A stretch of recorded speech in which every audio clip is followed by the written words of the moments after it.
গতকাল একেবারে নিজের বিধানসভা এলাকাতে গিয়ে নিজেরই দলের কর্মী সমর্থকদের হাতে আক্রান্ত হয়েছেন মন্তেশ্বরের তৃণমূল বিধায়ক এবং গ্রন্থাগার মন্ত্রী রাজ্যের সিদ্দিকুল্লাহ চৌধুরী। আর এই ঘটনায় ইতিমধ্যে মন্তেশ্বর থানার পুলিশ 5 জনকে গ্রেফতার করেছে।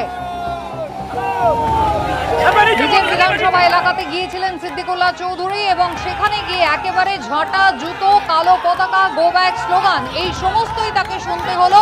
এবং যাদের বিরুদ্ধে অভিযোগ তারাও কিন্তু শাসক দলেরই কর্মী সমর্থক। একেবারে তৃণমূলের পঞ্চায়েত সমিতির সভাপতির দিকে অভিযোগ করছেন সিদ্দিকুল্লাহ চৌধুরী। পুলিশি নিষ্ক্রিয়তায় তিনি সরব হয়েছেন।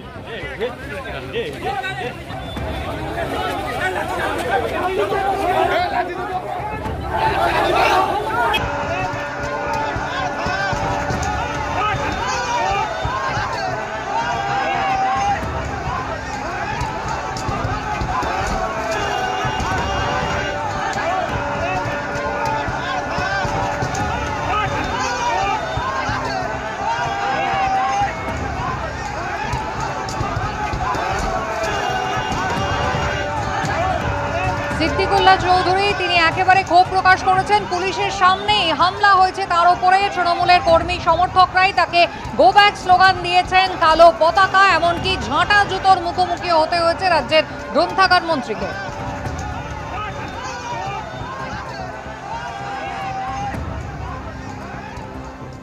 দল যদি উপযুক্ত ব্যবস্থা না নেয় তাহলে ক্ষুব্ধ সিদ্দিকুল্লাহ চৌধুরী গতকালই জানিয়েছিলেন দল তিনি প্রয়োজনে ছেড়ে দেবেন। আর এরপর তিনি কি বললেন আমাদের প্রতিনিধির মুখোমুখি হয়ে রাজ্যের গ্রন্থাগার মন্ত্রী তিনি বলছেন যে একেবারে তৃণমূল কংগ্রেসেরই নেতা সমাজ বিরোধী পুষে রেখেছে। মমতা বন্দ্যোপাধ্যায় ব্যস্ত রয়েছেন তাই ফিরহাদ হাকিম তাকে ফোন করেছিলেন। দেখুন, ওরা চেয়েছিল ড্রাইভার আমার কাজটা ভেঙে দিয়ে আমাকে তারা মার্ডার করবে। এত বড় বড় রড তারা সরকারি গাড়ি, জাতীয় পতাকাকে ভেঙে দিয়েছে। অভিযোগ, হ্যাঁ সত্য কথা এটা, সেটা পুলিশ জানে। আমি খুব দুঃখিত হয়েছি, এখনো দুঃখিত। মুখ্যমন্ত্রী যেহেতু হস্তক্ষেপ করেছেন, ও ববি হাকিম সকালবেলায় একটা আমাকে টেলিফোন করে মেসেজ দিয়েছেন। দিদি তাকে বলেছেন সাহেব দুঃখিত, দুঃখ হবারই কথা।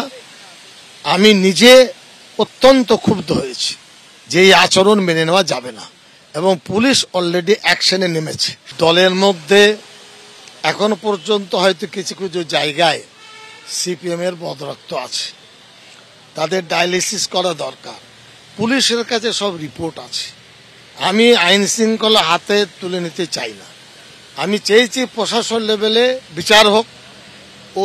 ওই আহমদ হোসেন শেখ সে গুন্ডার বাদশা, সে সমাজ বিরোধীদের পুষে রেখেছে।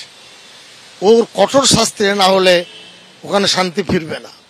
এবং সিআইডি তদন্ত হোক, পুলিশ ওকে ধরে 6 বছর জেলে রাখুক, এলাকা ঠান্ডা হয়ে যাবে। আমি নিজে ফোন করেছি মমতার অফিসে, তিনি তখন তার টেলিফোন ব্যস্ত ছিল। তারপরে অভিষেকের অফিসে যোগাযোগ হয়েছে, তারা সমস্ত ছবি চেয়েছে এবং সে যোগাযোগটা আমি যখন ওখানে ছিলাম তখন হয়েছে। পাবলিক ওদের সাথে নেই। আমি লক্ষ্য করছি মালডাঙ্গা থেকে মন্তেশ্বর পর্যন্ত, কুসুমগ্রাম পর্যন্ত 12-14টা বাইক ওখানেও আছে, এখানেও আছে, এখানেও। মুখ্যমন্ত্রী যেটা বলেছেন বিশ্বাস রাখে তিনি করে দেখাবেন।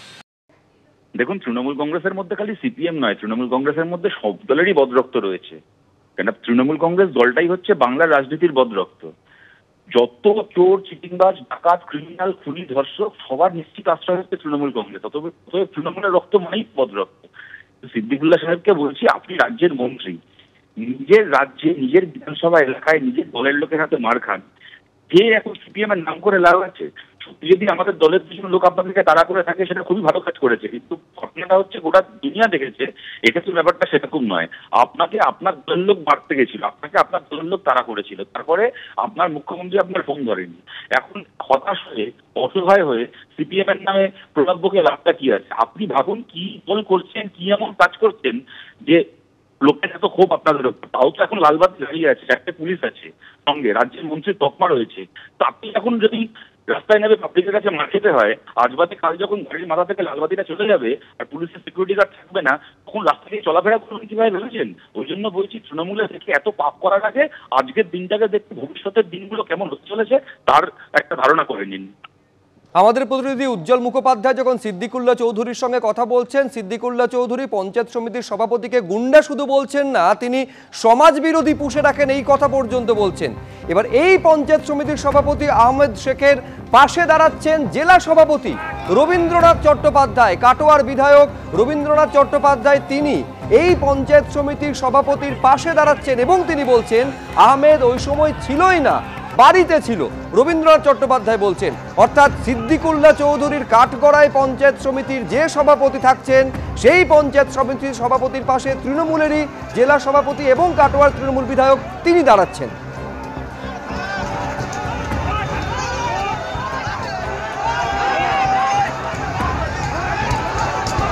গতকাল আপনারা জানেন যেভাবে মন্ত্রী সিদ্দিকুল্লাহ চৌধুরীর উপর হামলার ঘটনা ঘটেছিল, তাকে প্রাণে মেরে ফেলার চক্রান্ত করা হয়েছিল এবং এই গোটা ঘটনার পেছনে আহমেদ শেখ যিনি পঞ্চায়েত সমিতির সভাপতি তিনি রয়েছেন বলে আক্রমণ শানিয়েছিলেন সিদ্দিকুল্লাহ চৌধুরী। শুধু গতকাল এই আক্রমণ শানিয়ে থেমে থেকেছেন এমনটা নয়, আজ তিনি ফের একই কথা বলেছেন। এই আহমেদ শেখের বিরুদ্ধে একরাশ ক্ষোভ এবং তিনি সমাজ বিরোধী পুষে রাখেন এই মন্তব্য পর্যন্ত করছেন। অথচ সেই আহমেদ শেখের পাশে দাঁড়াচ্ছেন তৃণমূল বিধায়ক এবং পূর্ব বর্ধমান জেলার তৃণমূলের সভাপতি রবীন্দ্রনাথ চট্টোপাধ্যায়। রানা দাস আমাদের প্রতিনিধি আরো বিস্তারিত বলবেন এই নিয়ে। রানা, তার মানে তো হচ্ছে জেলা তৃণমূলে তো একেবারে আড়াআড়ি বিভাজন। একদিকে যে আহমেদ শেখেরকে কাঠগড়ায় তুলছেন, এই গোটা আক্রমণের ঘটনার মূল কারিগর আহমেদ শেখ, এই কথা মন্ত্রী সিদ্দিকুল্লাহ চৌধুরী বলছেন, সেই আহমেদ শেখের পাশে দাঁড়াচ্ছেন জেলা সভাপতি। একেবারেই দেখো, সেটাই কিন্তু স্পষ্ট হলো যে জেলা সভাপতি কিন্তু আহমেদ হোসেনের পাশেই কিন্তু দাঁড়ালো। এবং দেখো, আজকে সিদ্দিকুল্লাহ চৌধুরী তিনি নিজে দাবি করছেন যে ফিরহাদ হাকিম তাকে ফোন করেছিল, মুখ্যমন্ত্রী দুঃখ প্রকাশ করেছে এবং বলা হয়েছে রাজ্য থেকে ব্যবস্থা নেওয়া হবে। সেই জায়গায় দেখা যাচ্ছে যে বক্তব্য রেখেছে সিদ্দিকুল্লাহ চৌধুরী, তার সঙ্গে সম্পূর্ণ উল্টো জিনিস দেখা যাচ্ছে। জেলা সভাপতি কিন্তু আহমেদ হোসেনের পাশে দাঁড়ালো, স্পষ্ট করে বলছেন যে তিনি যেটুকু জানেন যে সেই সময় অর্থাৎ গতকাল যখন এই সিদ্দিকুল্লাহর গাড়িতে হামলা চালানো হয়েছিল তখন আহমেদ হোসেন ছিল না, আহমেদ হোসেন বাড়িতে ছিল। যেখানে সিদ্দিকুল্লাহ চৌধুরী বারবার করে অভিযোগ করেছেন যে আহমেদের বিরুদ্ধে বারবার করে আঙুল তুলেছে, সেখানে স্পষ্ট জানিয়ে দেয়া।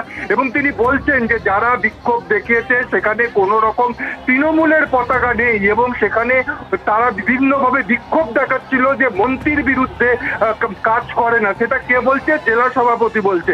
অর্থাৎ আহমেদের পক্ষে দাঁড়ানো। এবং তার থেকেও যেটা বড় কথা, যে ঘটনার সূত্রপাত 21শে জুলাইয়ের আর সেখানে লোক নিয়ে যাওয়ার জন্য প্রস্তুতি সভা, সেখানে জেলা সভাপতি বলছে যে সিদ্দিকুল্লাহ চৌধুরী তার বিধায়ক হওয়ার পরে মন্তেশ্বর থেকে কোনো লোক নিয়ে যাওয়ার ব্যবস্থা করতো না, সেটা করতো আহমেদ হোসেন করতো। তাহলে একেবারে স্পষ্ট বলে দেওয়া হচ্ছে যে এই মন্তেশ্বরে সিদ্দিকুল্লাহ তেমন কোনো প্রভাব ছিল না। এবং তিনি বলছেন যে কি কারণে মন্ত্রী হঠাৎ এলো সেটাই তার কাছে সংশয়। অর্থাৎ এইখানে স্পষ্ট যে মন্তেশ্বরে যে আহমেদ হোসেনের সাথে যে জেলা সভাপতি রয়েছে আর সেটা কিন্তু স্পষ্ট বোঝা যাচ্ছে রাজ্য কোন দিকে রয়েছে বা সিদ্দিকুল্লাহ কি কথা বলছে, আর সেটার থেকে কিন্তু বিপরীত চিত্র দেখা যাচ্ছে জেলার রাজনীতিতে। একেবারে তুমি আমাদের সঙ্গে থাকো রানা। স্পষ্ট এটা একেবারে যেটা দ্বন্দ্ব গতকাল পর্যন্ত ছিল, আজকে একেবারে আড়াআড়ি বিভাজন জেলা রাজনীতিতে দেখা যাচ্ছে। তৃণমূল কংগ্রেসের মধ্যেই দুরকম অবস্থান দেখা যাচ্ছে। এই আহমেদ হোসেন যিনি হচ্ছেন পঞ্চায়েত সমিতির সভাপতি, যেভাবে সিদ্দিকুল্লাহ চৌধুরীকে আক্রান্ত হতে হয়েছে, তিনি রক্তাক্ত হয়েছেন বলে অভিযোগ করছেন। অন্তত 5টা গাড়িতে ভাঙচুর চালানো হয়েছে, এমনকি তাকে প্রাণে মেরে ফেলার ছক কষা হয়েছিল এই অভিযোগ পর্যন্ত করছেন। এবং পুরোটার নেপথ্যে আহমেদ হোসেন রয়েছেন এই অভিযোগ করেছেন সিদ্দিকুল্লাহ চৌধুরী। অথচ সেই আহমেদ হোসেনের পাশে দাঁড়াচ্ছেন কাটোয়ার তৃণমূল বিধায়ক এবং পূর্ব বর্ধমান জেলা তৃণমূলের সভাপতি রবীন্দ্রনাথ চট্টোপাধ্যায়। স্পষ্ট তিনি বলছেন সেই সময় আহমেদ হোসেন ঘটনাস্থলেই ছিল না।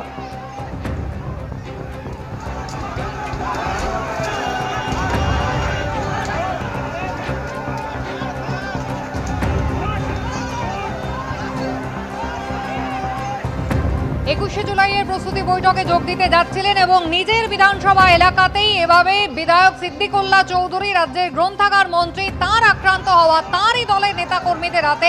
এই প্রসঙ্গে কি বলেছেন বিজেপির সদ্য প্রাক্তন রাজ্য সভাপতি সুকান্ত মজুমদার? ওনার দলের লোকেরাই করেছে, গো ব্যাক সবে শুরু করেছে, ঝাঁটা দেখিয়েছে, চপ্পল দেখিয়েছে। এই ট্র্যাডিশন তো তৃণমূলই শুরু করেছে না। আমি যখন গেছিলাম বজবজে তখন আমাকে এই ঝাঁটা দেখানো হয়েছিল।